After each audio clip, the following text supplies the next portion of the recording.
Bismillahirrahmanirrahim. Alhamdulillahi Rabbil Alamin. Ensuite, l'auteur est passé au chapitre ou au sous-chapitre des récipients. Les masaïl qui traitent les récipients.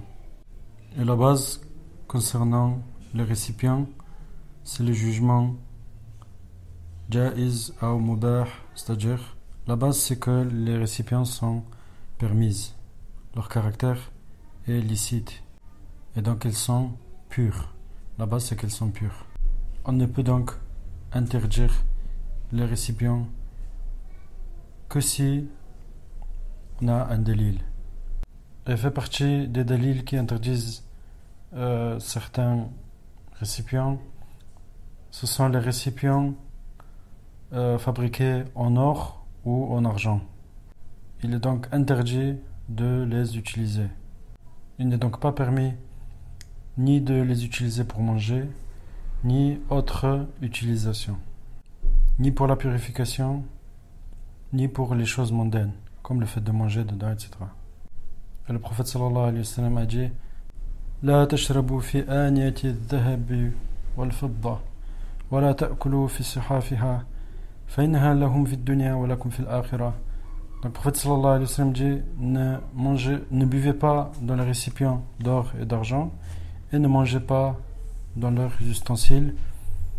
Ils sont pour eux dans ce bas monde et pour vous dans l'au-delà. Donc quand il dit ils sont pour eux dans ce bas monde et pour vous dans l'au-delà, ceci indique que les croyants ils ne possèdent pas les récipients d'or et d'argent. Et tout ce qui est plaqué or ou argent, ou quand c'est repeint ou recouvert par l'or ou l'argent, ça prend le même jugement que l'or et l'argent, donc c'est interdit. Et pareil, tout ce qui est réparation, c'est-à-dire on a un récipient qui est fait avec autre que l'or et l'argent, par exemple aluminium, et un bout est réparé par le billet de l'or ou de l'argent. Ça aussi c'est interdit. C'est ça le mudabbab. Sauf, il y a une exception quand cette réparation est faite par une petite quantité d'argent. Car il a été rapporté dans le hadith de Anas. Le hadith dit Inkasara qadahu Rasulillahi sallallahu alayhi wa sallam fattakhadha makana sha'bihi silsilatan min fidda. Donc, dans ce hadith-là, il est dit que une coupe du prophète sallallahu alayhi wa sallam a été endommagée ou cassée. Et l'endroit qui a été endommagé, le prophète sallallahu alayhi wa sallam l'a réparé avec un bout d'une chaîne d'argent.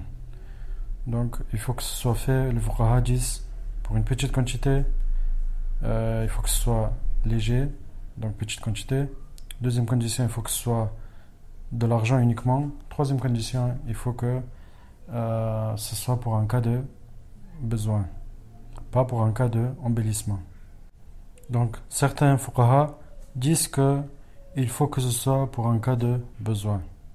La mas'ala suivante, c'est il est permis d'utiliser les récipients des gens du livre.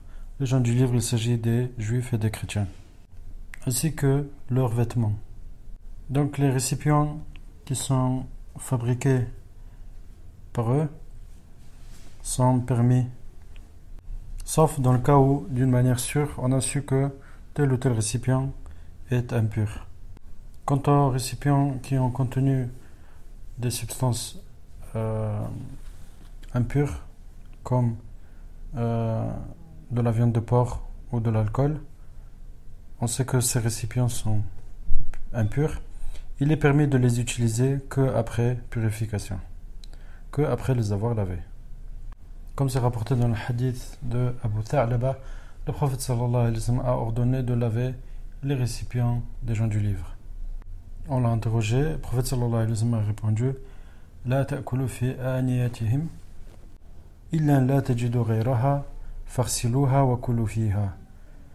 Ne mangez pas dedans, dans ces récipients, dans leurs ustensiles, sauf si vous n'en trouvez pas d'autres. Et à ce moment-là, lavez-les et mangez manger dedans après cela.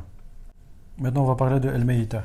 El-Meïta, ce qui est voulu, c'est tout animal qui est mort sans avoir accompli les conditions du sacrifice.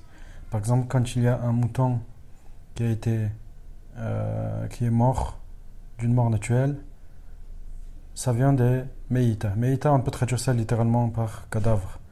Donc, les cadavres, leur jugement, c'est que c'est impur. Un autre exemple aussi, c'est par exemple si un animal a été sacrifié par un musulman, par exemple, mais pas d'une manière correcte. Par exemple, avec un coup de marteau ou étranglement ou ce genre de choses. Ça ne respecte pas les conditions du sacrifice. À ce moment-là, cet animal est considéré comme cadavre. Donc les cadavres, el-meïta, maintenant on va utiliser le mot meïta à partir de maintenant.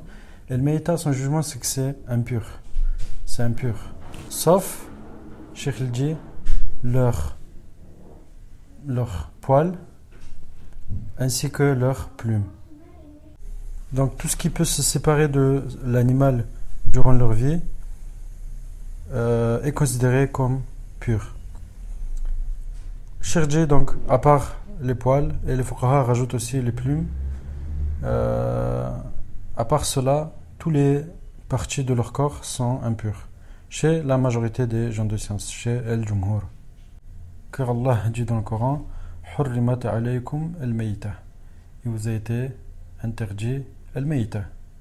Donc quand on dit que el-Meïta c'est interdit, ceci va englober toutes les parties de son corps. Et prend le même jugement les membres du corps de l'animal qui ont été découpés. Et découpés, c'est-à-dire celui-ci ne peut pas se séparer de son corps. Comme par exemple, si on coupait un bout de chair ou un bout de viande ou une patte d'un animal, cette partie-là est jugée meïta. Et ceci concerne bien sûr leur peau. Shirji, par exemple, s'il y a des animaux qui ont été égorgés, sacrifiés correctement, leurs peaux sont pures. Ça, il n'y a pas de problème. Mais les animaux qui sont morts d'une mort naturelle ou sacrifiés d'une manière pas correcte, ou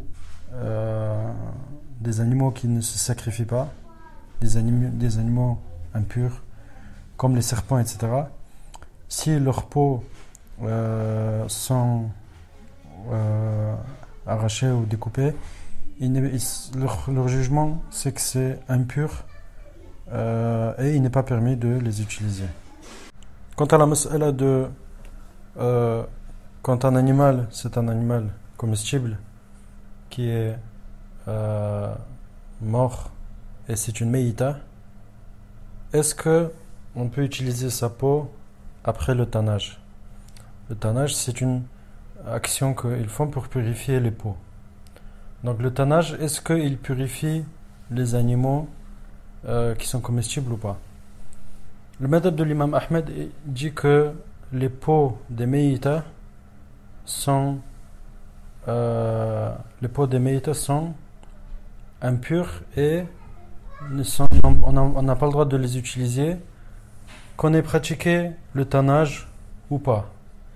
Et ils sont basés sur le hadith du prophète sallallahu alayhi wa sallam, dans lequel il est indiqué que le prophète sallallahu alayhi wa sallam, au début, il autorisait le tannage ou l'utilisation des peaux qui ont été purifiées par le tannage. Et ensuite, à la fin, il a dit ne les utilisez pas ou la tantafi'u bi shay'in minha la bi'hab wa la asab. Donc le prophète sallam, à la fin, il aurait interdit cela.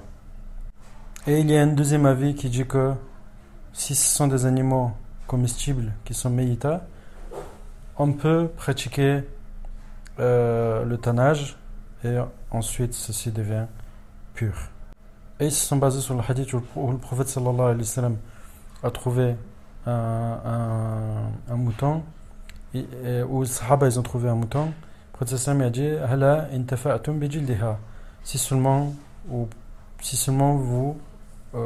prenez bénéfice ou si seulement vous profitiez de sa peau. Sahaba ils ont dit innaha mayta. Mais il s'agit de mayta. Le prophète sallallahu alayhi wa sallam il a dit innama hurrima akluha. Ce qui est interdit, c'est le fait de la manger. Comme ceci est rapporté dans le recueil authentique.